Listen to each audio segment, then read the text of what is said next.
I always felt my husband was forced to marry me. Every time we were intimate, Parker only used his hands. Eventually, I gave up and decided to set him free. But the night before printing the divorce papers, I overheard him with his friends. "Why not touch your wife?" "She's right there," one said. "Nora might run off if you keep holding back." Parker sipped his whiskey. "You don't understand. She's delicate. What if I scare her?" His voice deepened. "She's my wife. I must cherish her. If she finds what I can't give elsewhere?" "Fine. As long as she comes home to me." His friends laughed. "Then why secretly Google everything?"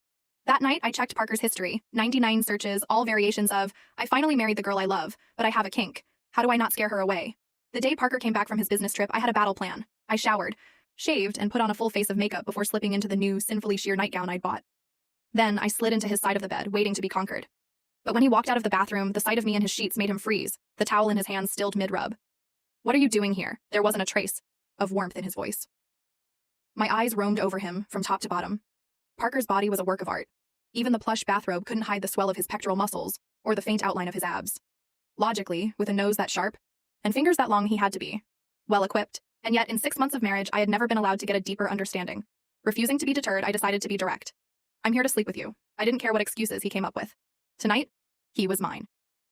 Parker's expression flickered.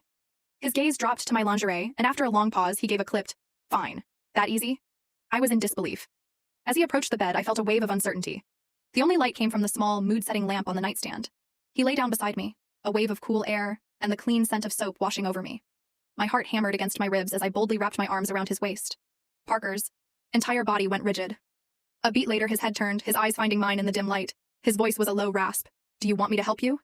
Before I could answer, he pulled away, his movements swift as he opened the nightstand drawer. The little spark of excitement inside me was instantly doused by the practiced ease of his actions. I didn't even need to ask. I knew what was coming next. He was going to fulfill his husbandly duties, just not with himself. A white-hot spike of anger shot through me. It was always like this. His own body was under lock and key, untouchable even when he was clearly aroused. When he pulled out the finger cots, my face darkened. I snatched them from his hand and threw them at his chest. "Help me with what?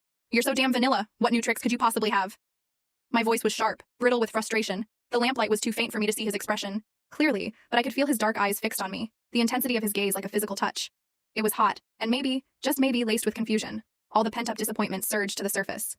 "Parker, if you can't get it up, just say so. It's not like you're the only man on the planet. I can find someone else, anytime." We were married, for God's sake. Why did every encounter have to feel like he was doing me a reluctant favor?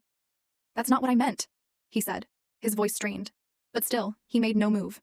Not even to cut my face for a kiss. To keep following the story, head to my homepage for the rest. Don't miss out.